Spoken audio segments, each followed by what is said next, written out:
years now, which is crazy. But every time I do it, I either start with Psalm 22 or Ash Wednesday by T.S. Eliot. And this past weekend, I was with Juliana, and she has a class right now where she's learning about the modern poets. So we're discussing T.S. Eliot, and that's why I was like, okay, so it's got to be Ash Wednesday.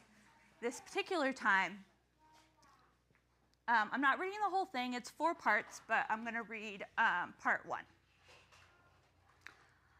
Because I do not hope to turn again, because I do not hope, because I do not hope to turn, desiring this man's gift and that man's scope, I no longer strive towards such things. Why should the aged eagle stretch its wings? Why should I mourn the vanished power of the usual ring? Because I do not hope to know the infirm glory of the positive hour, because I do not think, because I do not know, I shall not know the one veritable transitory power, because I cannot drink. There where trees flower and springs flow, for there is nothing again. Because I know that time is always time, and place is always and only place, and what is actually only for one time and only for one place, I rejoice that things are as they are, and I renounce the blessed face and renounce the voice, because I cannot hope to turn again. Consequently, I rejoice, having to construct something upon which to rejoice, and pray to God to have mercy upon us, and pray that I may forget these matters that with myself I too much discuss, too much explain. Because I do not hope to turn again, let these words answer for what is done, not to be done again. May the judgment not be too heavy upon us. Because these wings are no longer wings to fly, but merely fans to bat the air which is now thoroughly small and dry, smaller and drier than the will, teach us to care and not to care, teach us to sit still. Pray for us sinners now and at the hour of our death. Pray for us now and at the hour of our death. So, I have given this talk about Lent, as we've discussed, for apparently 10 years now, in various different ways and with different themes. There's a time where I always started with this discussion about Jacob and the life of Jacob and how it sort of like compared to my life. And I know that that was something that my mom and Anne really enjoyed. But one of the reasons that I sort of went on that weird tangent about Jacob at the beginning of whenever I talked about Lent is part of what is so wonderful about Lent to me is the repetition of the cycle and going into a place that we've gone again and again and learning something new and going through a pattern that we have seen before, but is still made new every single time. Lent, for me, I've always thought of it as starting with what I grew up calling Shrove Tuesday, which is more colloquially known as Mardi Gras or Fat Tuesday, but because of where we were at in our church, we were sort of quasi-Anglican, and the Anglican word for Fat Tuesday was Shrove Tuesday, and it means to absolve. So this day, before the great fast, before Ash Wednesday, we have this Tuesday where we celebrate by eating all of the fat, eating all of the good things, having a feast, but also it's about preparing to be absolved for this great repentance and a great repentant season that we're about to go on.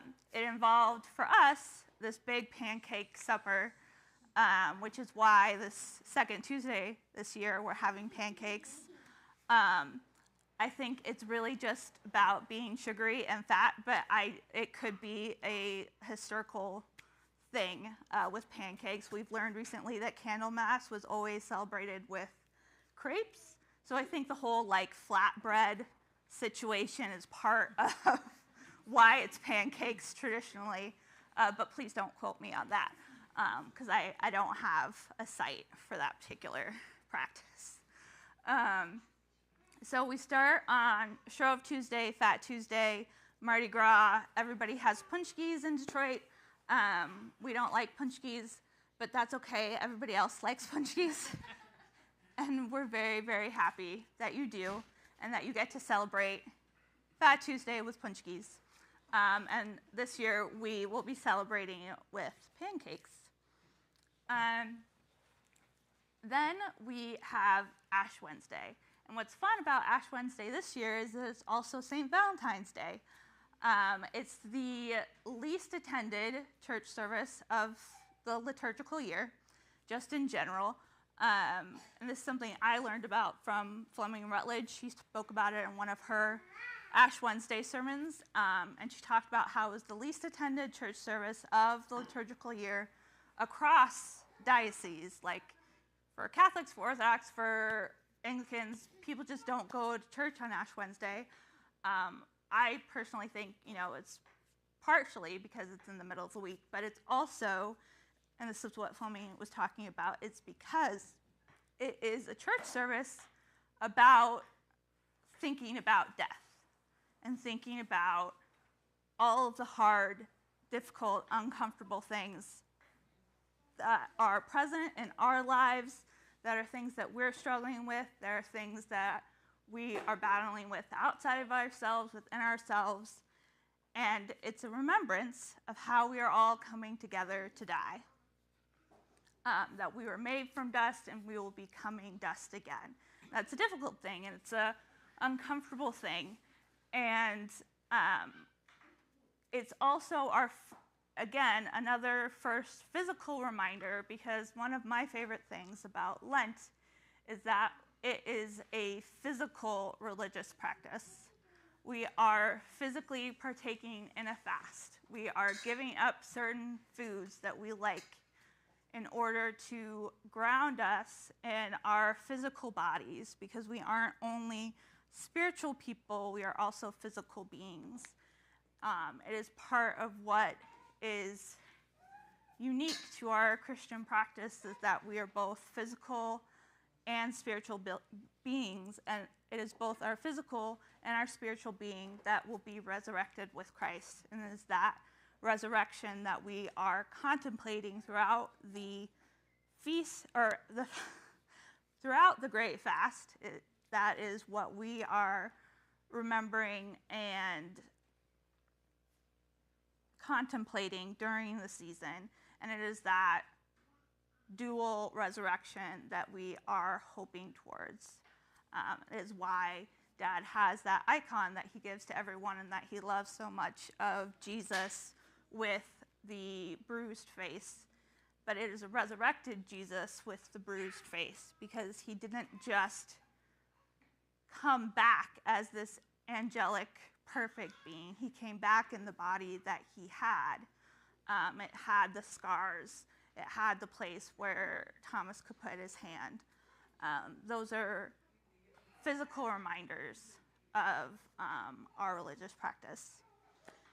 So we start out Ash Wednesday with an invitation to come together to do this fast. And it is a Catholic, small c, invitation. It is something that we do as a church entire. There are very few things that we do as Christians anymore that is a practice that all Christians do. And it's one of those things where, as a body of Christ, if we're supposed to be one body and a unified body, one of those things that unifies us is a practice that we all do together.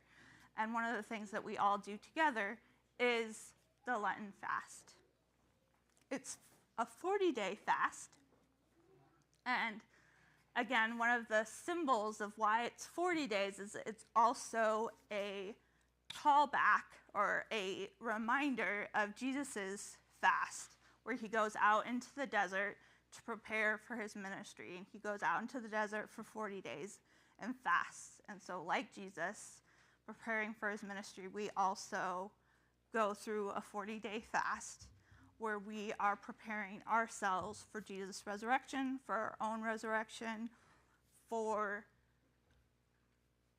again, contemplating the things in our lives that can be made over, made new, renewed, the things that are pushing us towards our resurrected selves.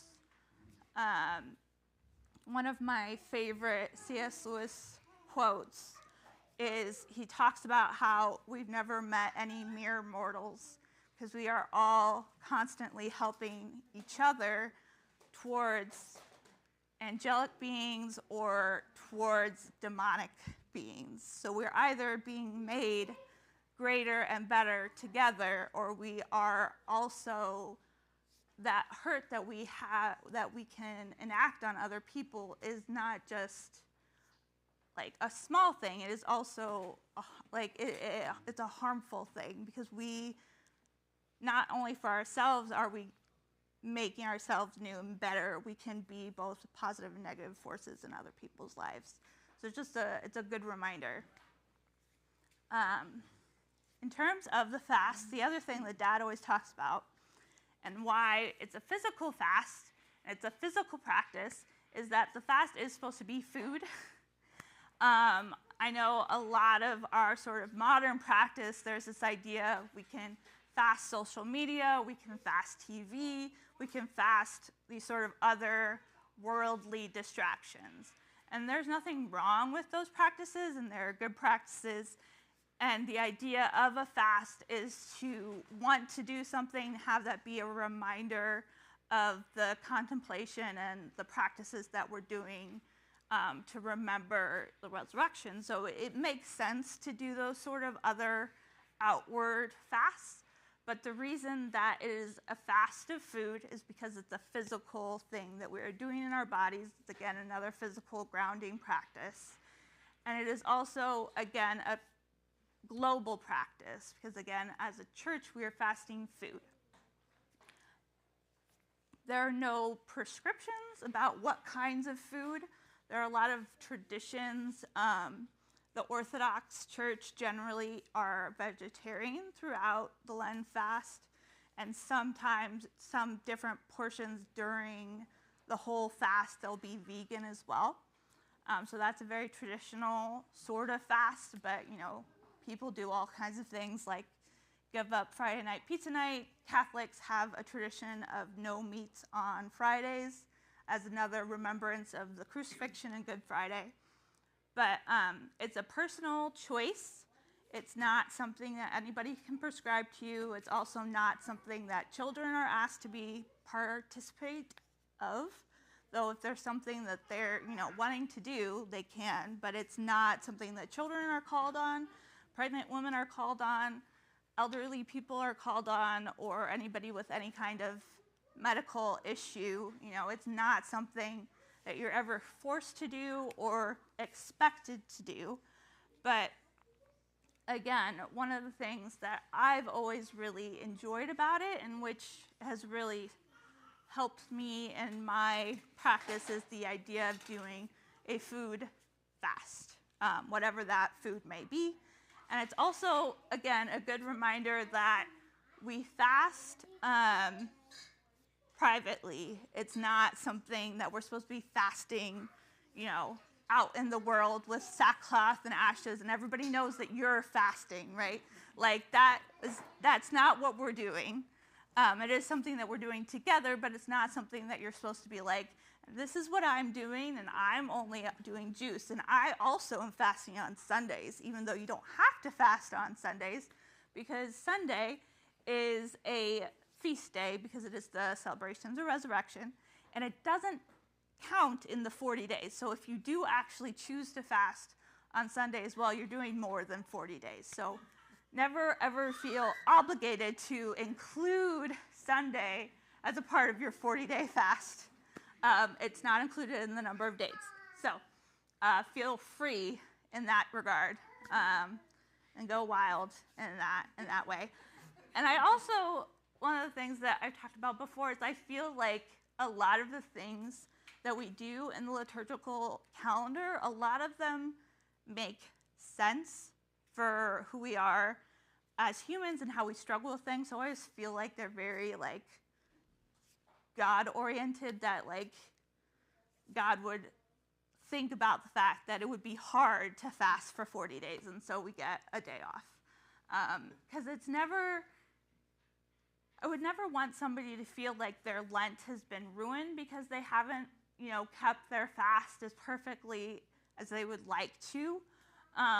And it's not about being perfect. It is about being recreated. It is about being made new. It is about being made to be closer to our resurrected selves, how we're constantly in time being resurrected with Christ, because Christ has already resurrected us. We've already had the saving work of Christ and the cross.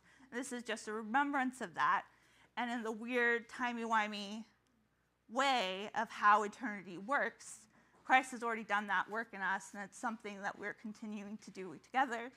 But it is something that has already been made complete and has already been made perfect.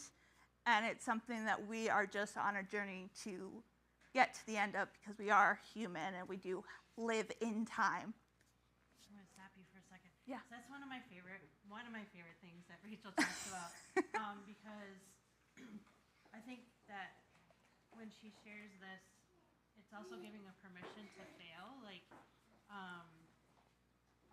that it's not our fasting that's going to make anything happen, to check for it to be perfect, but it's just for ourselves so that we can connect more. So that's something that I've appreciated. It's a practice to get closer, not because we do this happens. It's more like we're doing it just, it's like a journey, right? Mm-hmm. So I've felt better. Us. Yes, I've given myself more grace if things happen and I break a fast instead of guilt. Right. So just had to say that part. Good. So those are our fast things. The other thing that we're doing over the course of Lent is almsgiving. And one of the ways that we can tie that to a fast is if you give up something like Starbucks or fast food or any kind of carry out or something, as opposed to saving that money, you could be saving that money and then designating it to a specific charity or charitable work that you would like to give back to. Because it's not just a fast, and it's not just our own practice. It is meant to also be a remembrance of giving back to others and doing good, not just in our own selves, but in the world at large.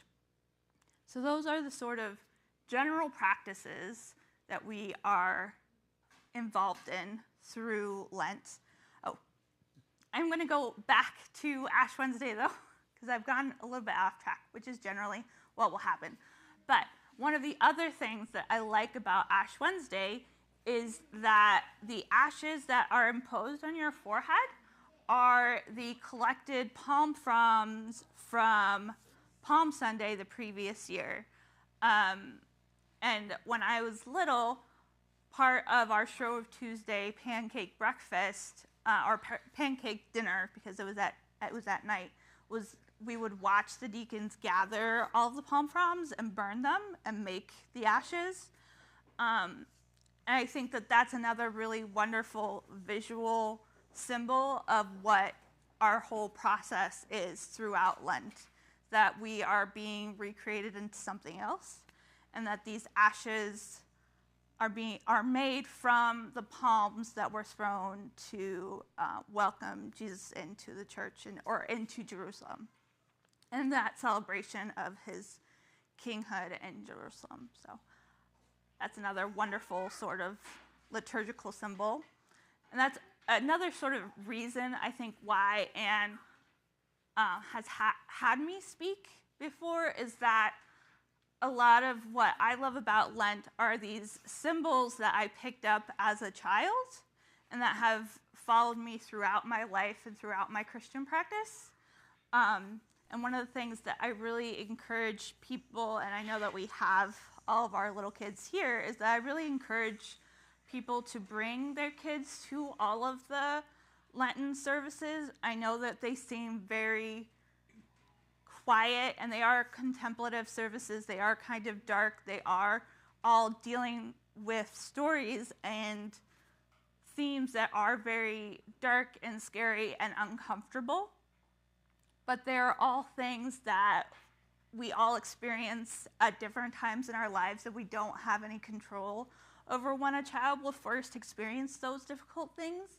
And I think seeing them be played out for us in a place like church, especially our church, is kind of a safe environment to start to deal with some of those emotions and some of those difficulties. So I always really encourage people to try and bring their kids when they can, because a lot of the things that happen in liturgical church are all symbolic and are all pointing to something else. And it's something that you can use with your kids. Like, maybe they don't understand what the symbol is right now, but you can explain to them what that symbol is. And in my own life, and I think in my siblings' life, as far as I can tell, we've taken those symbols and practices throughout our life as well. So we have had almost all of our 40 days going through our fast and through Lent, and we've reached Palm Sunday. Palm Sunday seems a little bit outside of what is happening in Lent at the beginning of Holy Week, because it is an especially celebratory Sunday, right? We start outside, we have the palms, we sing the hosannas, we're celebrating this journey of Jesus into Jerusalem. But it is very sort of ominous in its celebration at the beginning of Holy Week, because it's this final journey into Jerusalem where Jesus is about to go to die. And he's told them all that that's what is going to happen, right? He's told them over and over again that he's going to be crucified. Well, maybe not crucified, but he's going to die, and none of them have really paid any attention to this or really believed him when he said it. But he knows that that's what's going to happen. But for the disciples, right, this is this really jubilant time, right? Jesus is going to be king in Jerusalem. He's going into Jerusalem, and he is going to be their king. The Jewish people are going to have a king again. There's going to be a king in Israel, a real king of Israel. There's not going to be a Herod. There's not going to be an emperor. There's going to be a king of the Jews, and Israel is going to come back. And that is what they think is going to happen. But Jesus knows that that's not what's going to happen, and he's told them that's not what's going to happen. So there are two things, right, that we are seeing in Palm Sunday, is that there is this celebration of Jesus as king, because he's our king, but there's also this, just at its core, ominous thing that we are about to experience, this struggle that we're about to go through, and this acknowledgement that sometimes, or a lot of the times, human beings want Jesus and want God to do something that he wasn't ever going to do for us, that wasn't ever going to be the plan. And even when it's been told to us over and over again that that's not what's going to happen, we aren't ready to confront the thing that's really going to happen, that we've been told is going to happen. And as a child, Dad has explained to me, because I mentioned that I thought it was weird once, and then he explained to me why I thought it was weird. Growing up, we would also do the crucifixion story as the gospel, which is not the tradition of Palm Sunday. And so I thought that it was strange that we would do Palm Sunday and the crucifixion, but because people don't come to church all throughout Holy Week, the idea was they were trying to like meld some Good Friday stuff into the Sunday before Easter, and that's why I felt like there was a weird disconnect. But Dad has moved away from doing that because Deacon Wayne had also expressed, because the crucifixion story is such a hard story, and we really should be experiencing it as broadly as we can. And if we're really going into all the dark and the pain of the story, then why would we do that twice? So it's okay if you don't go to all of the services of Holy Week, but we are telling a different story at every service. We are experiencing a different thing at every service. So it's important, and it's a good practice, I think, to try to go to as many as you can.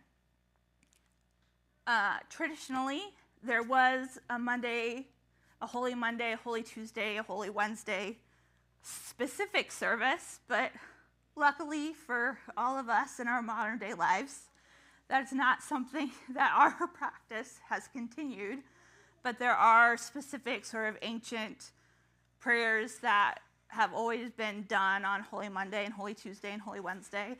And it is, if you've never done a daily office of prayer as a practice before, I think like starting maybe in Lent and trying to do that as one of your practices, I think it would be an enriching thing to do, especially during Holy Week, to sort of go into those days as well in a sort of devoted way, in a very contemplative way throughout the whole week. It's just as a thing that you can do if you're interested. But in our church practice, we go from Palm Sunday to Maundy Thursday.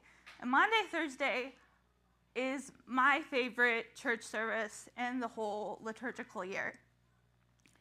When I've talked about this before, I talk about how it is my favorite service, and also as a child, it disturbed me to like no end. We begin with the washing of the feet and the celebration of the Last Supper. And we wash, or Dad and the deacons wash everybody's feet as a symbol, obviously, of what Jesus does for his disciples. And he does it for all of the disciples. He does it for Judas, who's going to betray him. He does it for Peter, who's going to betray him, and Peter, my favorite, who goes, well, I don't want you to wash my feet because you're more important than me. And Jesus is like, yeah, no, that's not what is being expressed at this moment, Peter. And then Peter's like, no, well, then you have to wash all of me because clearly I'm a very dirty person and I need to be purified. And Jesus is like, no, it's the one symbol with the feet, and that's enough, because for Peter, it's always at an 11 when everybody else is at a 5. And so Peter goes through his whole, I love you the most, you should wash me all over. And Jesus is like, no, it's fine. And he tells Peter that Peter's going to betray him. And Peter's like, no, I'm not. I'm definitely not doing that because I love you the most and I'm the best. And it's going to be fine. And Jesus is like, okay, whatever, you're fine. We'll get there. And so we have the washing of the feet. And I know people also get kind of nervous about the feet washing. And for all the times that I've presented this to women, I've always been like, and we always get pedicures beforehand anyway because we're preparing for Easter as it is. So it's like, it's really very silly to be concerned about it. And not that you should, it's not silly if you're like nervous about something. I'm just saying that it's okay to get your feet washed by Dad and the deacons. And one of the things that I've told people to try and encourage them to go into the practice if they've ever like felt uncomfortable or if they're like hesitant because of shame or something. The practice is also not just Dad blessing your feet, it's also a blessing for Dad and the deacons because it's a renewal of their vows that they make to be agents of Christ to all of us. It's part of their ordination experiences. So it's not just a thing that you are participating in, it's also a work that Dad and the deacons are doing. So if you're feeling uncomfortable about it for yourself, but it is encouraging to you to think of it as something that you're doing for them, that's another way that you can look at it. Then the part that disturbed me as a child is we do the stripping of the altar, and we are doing that as a part of the story of Golgotha. Or not Golgotha, I'm sorry. The story of Jesus in the garden, where we tell the story of how Jesus goes to do the watch with his disciples to pray before he is arrested. And he asks them all to stay up with him and to pray. And he is experiencing a great deal of stress and anxiety and depression, and is crying out to God for asking him if it was possible for him not to have to do this terrible, difficult thing. But the thing is that is remarkable, right, is that even though it's so hard, and even though he doesn't want to do it, Jesus is doing that hard, difficult thing for us. And he is surrounded by these people that he loves and who have gone through this whole experience with him, but they keep falling asleep. And he keeps going out to check on them, and they keep falling asleep. And he asks them, can't you just pray with me for an hour? That's all that I'm asking for. And it still is not something that they can do. And it's always been very moving to me to think that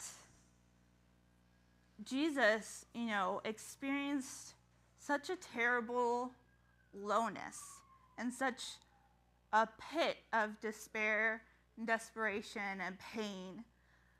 Because it's easy to think that Jesus's human life was easy because he was God. And so obviously he could just know what was going to happen, and he could know all the right answers, or know maybe what other people were feeling when they saw him. But I think that there's something to be said for remembering that Jesus' life on earth wasn't an easy life, that he was somebody who was thought to be an outcast because he was not, he was considered to be an illegitimate child. He had a parent that nobody knew who his dad was, that his siblings weren't his siblings, and he was a little bit ostracized from his community. And he was also somebody who experienced, anxiety and depression about this terrible, awful thing that he had to do. But he did do it for all of us. And whenever, I've had issues with any kind of anxiety or depression or struggle, it's always been really comforting to me to know that that's something that I'm not experiencing alone. It's something that I can take comfort in knowing that it's something that God himself has gone through with me. He's not this sort of separate, all-knowing, all-judging being that's unknowable, right? Because he's also experienced that human life with us. And so even though Jesus' disciples fell asleep when he needed them the most, Jesus is never going to be asleep when you're in those moments yourself. So we have the story of the garden, and then the stripping of the altar starts to take place. We read Psalm 22, which is a prayer of David when he's being hunted and pursued, and he's in a place of darkness and despair. but it's also a prophetic prayer because it speaks to the crucifixion that Jesus experiences.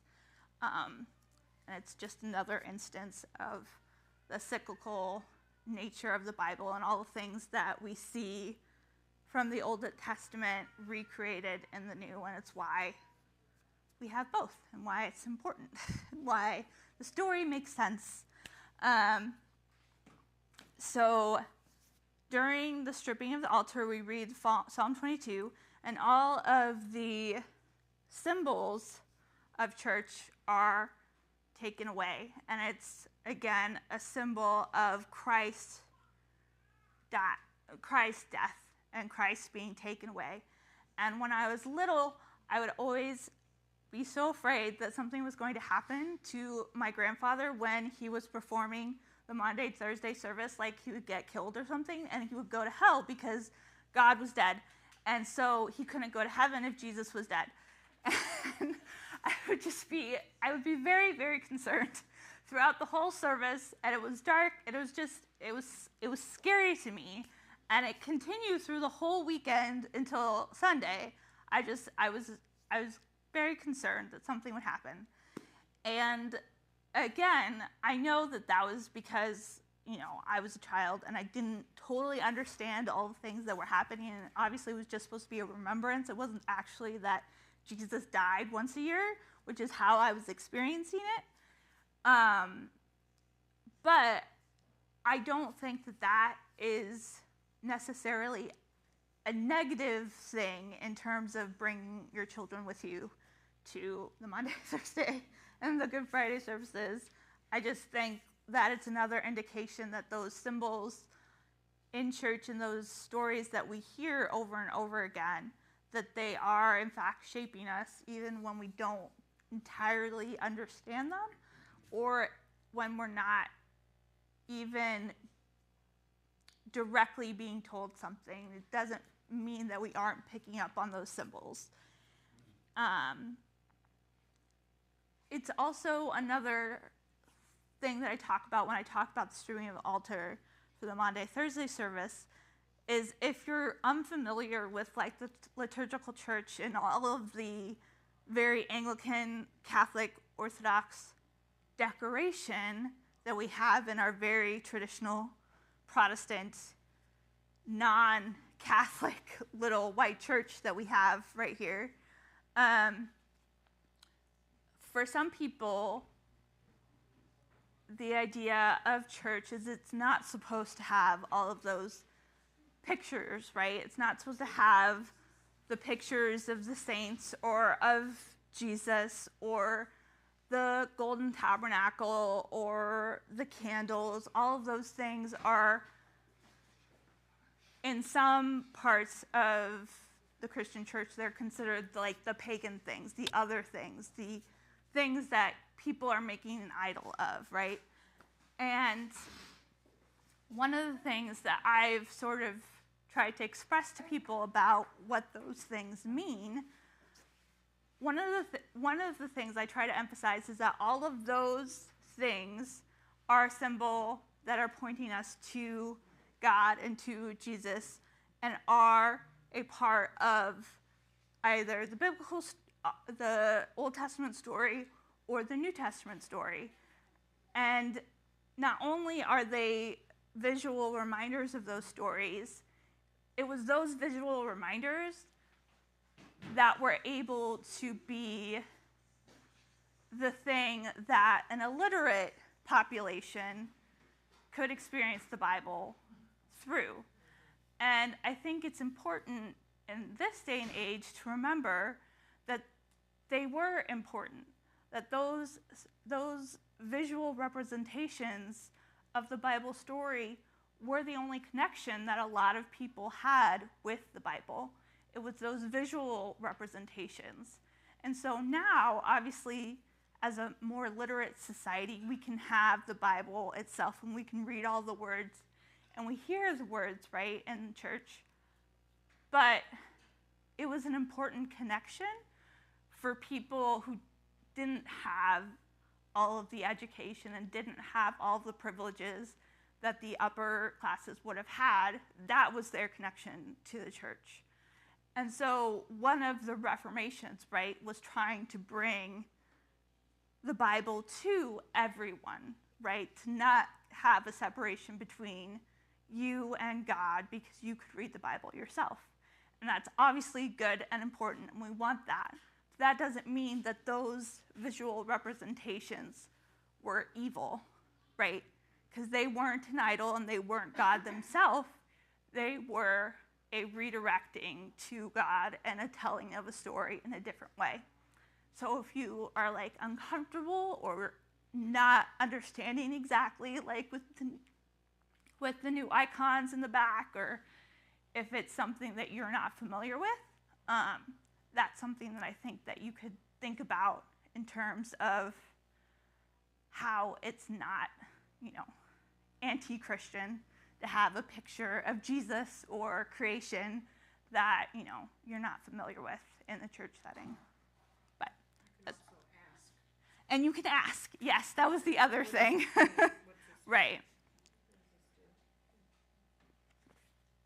So anyway, during Monday, Thursday, at this part of the talk, I also talk about the symbols in the church. So everything goes dark, and we process out in the dark and the quiet because Jesus has been taken away. He's been taken out of the church physically in our visual reminders of Jesus, and also symbolically, but not in actuality, like I thought when I was a child. And Harrison will do some music for a time for another remembrance of the watch. And it's very contemplative, and it's very quiet, and it's very still. And it's another opportunity in Lent to really sort of put away all the distractions and to be still. And we're not given a lot of opportunities to do stillness, to do contemplation, to sort of be in one place and focusing on one thing and have all of the outward things taken away. And so I encourage you to also do that if you would like. It's very special. Harrison does a very good job. We love Harrison. I'm sorry, I've had a lot of focus on me for a long time, Harrison. I have to go somewhere else for a second.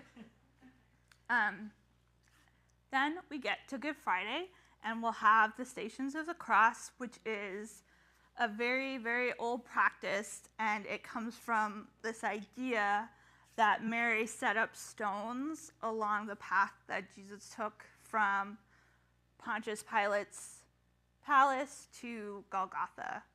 And so from the very, very beginning, people would go back to Jerusalem and walk the path. And so we have the Stations of the Cross to represent the path that Jesus took from the palace to Golgotha. And we do it a few times during that day. And also we do it on Fridays all throughout Lent. It's what Andrew is leading throughout the Fridays of Lent. It's a very interesting and different sort of thing. If you've never done the Stations of the Cross, I think it's well worth the time. It's not very long. And again, it's another very visual representation of the Bible story. And I think that that's always informative and different and something that you should participate in at some point if you haven't done it before. We do the Good Friday evening service is when we go through the whole crucifixion story. It's a very long story. It takes a very long time.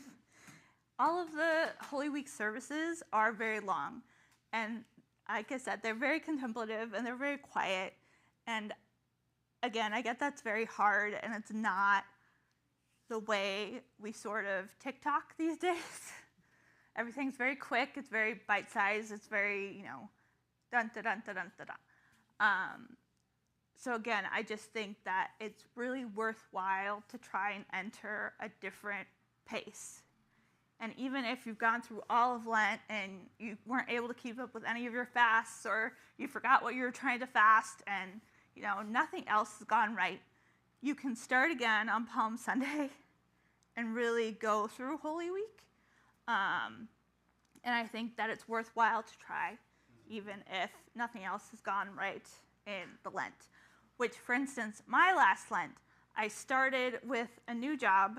After 8 years of being one place, I started with a new job. Then I was unemployed, and then I had a new job by Easter. So Lent can be really, really crazy, and it can just not be what you expect.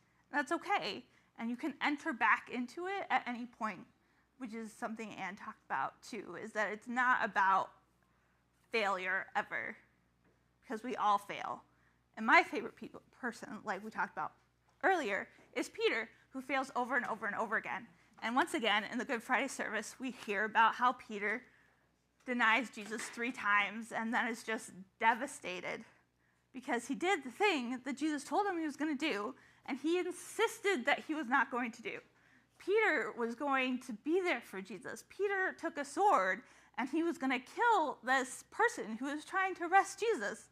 Like, he was about it. He was going to overthrow the Roman Empire with Jesus. But in that moment, when Jesus was taken away from him, and this, Peter actually, experienced Jesus, right? Peter met Jesus. Peter left his home and his work to follow Jesus. Peter saw Jesus raise people from the dead. Peter experienced Jesus, and Jesus is away from him for an hour. And Peter is already just a mess. So if you fail in your Lenten devotion, if all you do is go back and read about how Peter is just an absolute wreck over the course of Holy Week, I think that is a good enough practice for this particular Lent. If you do nothing else, if you remember that Peter is the rock that Jesus built his whole church on, and Peter is an absolute mess from beginning to end. And he always fails. Whatever Jesus tells him to do, he fails.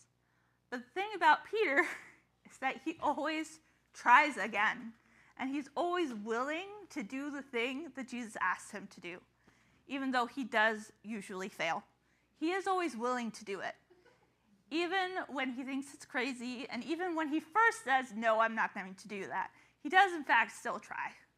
So if nothing else, you can remember that you failed your Lent, and Peter failed in incredible ways, but he was still able to try again. And so can you, even if it's not this Lent, if it's next Lent, if it's in 5 years, and you're like, this time I'm going to actually go through this season with contemplation, with devotion, and I'm going to experience this rhythm of Lent. That will be good, even if it's not this time. So that's a good thing to remember. The following service is the Easter Vigil service, which is not something that we do here at Holy Redeemer. We've done it before, but it's also not something I grew up with. And so, or it's not a service that I grew up going to. I believe our church had the service, and that it was a service that I just was not going to as a child. And I can't remember why. It could have been because, I also didn't go to the Easter, or the Christmas, Eve, the midnight mass part of the service. It's because sometimes adults do just want to go to church by themselves and not with their kids. And I think that was also why I was not invited to the Easter Vigil. My guess is that your mother just threw her arms up and just said, that's enough. Right? It's a lot of church. We're not going to go to that. It's a lot of church, and it's a very long service, because the Easter Vigil, you start outside, and then you go through the entire Bible in miniature. You start at creation, and then you go to resurrection through the whole little Bible in miniature. So it's a very interesting service, very cool. And And there are a lot of people who really, really love that service, but it's not something that I'm emotionally tied to, so I don't have as much to say about it.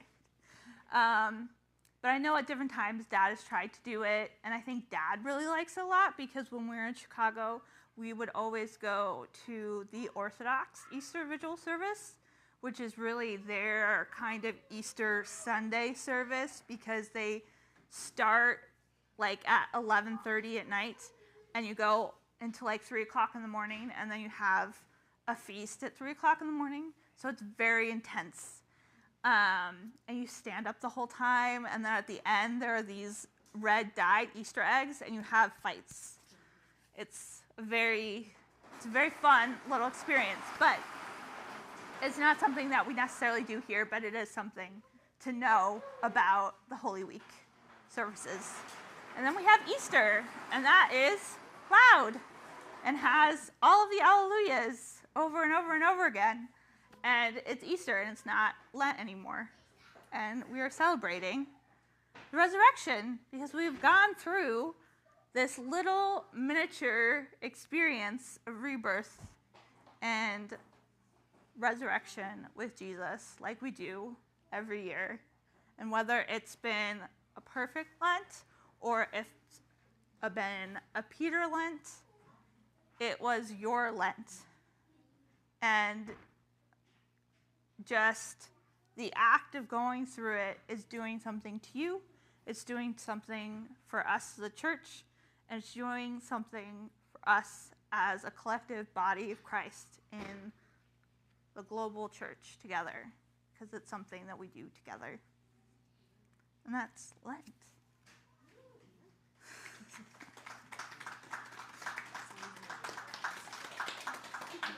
Does anybody have any questions or comments? Okay. So Rachel, you were talking about Palm Sunday, how everybody thought he was going to be the king of the Jews, right? Mm-hmm. And then 5 days later, he's crucified. I've always been mystified, like maybe your dad can help us here. What happened in those 5 days? Like I don't remember hearing or seeing anything in the Bible. What happened in that transition?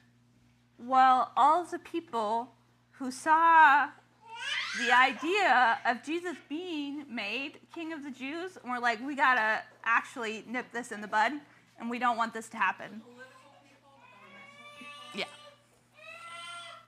It's like, we absolutely have to cut this off now. This is not okay. He's been weird and going around, and everybody keeps saying that he's the Messiah, and that was strange and weird. And then he had that cousin who was also a rebel and a problem, and we already took care of him. And now it's time to take care of this one. This one is also a problem. And that's the whole arrest thing, and that's Yeah. when he got taken to the palace. Yeah. Thank you. Yeah. And it's part of the Passover season. And so part of what happens at Passover is that Pilate also absolves one of the political prisoners as a part of the Passover service. So I think that was part of why it was happening then. I want to share on, tell me if I'm getting the days right, but Thursdays where they strip Yeah. the altars. So, for the altar, I remember last year, I don't even know why, but I ended up down here in the basement, Mm-hmm. and the tables, like a folding table was set up with all of our symbols and Mhm. all of our things. Yeah.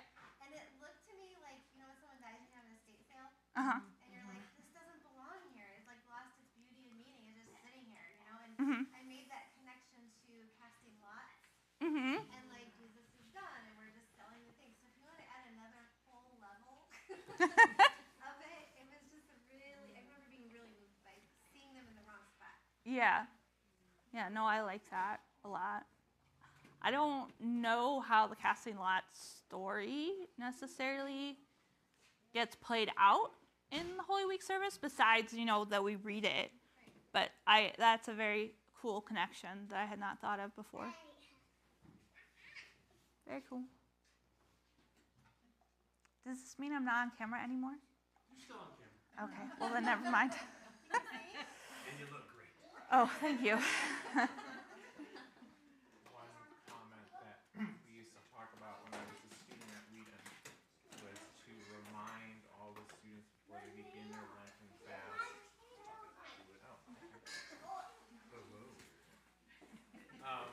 When I was an undergraduate, one of the things that they would remind the student body when they gathered us prior to the beginning of the Great Fast was to read out the scripture from the Gospel of St. Luke, which reminds us that immediately prior to the beginning of temptation of Christ is baptism. Technically, there's a genealogy in there.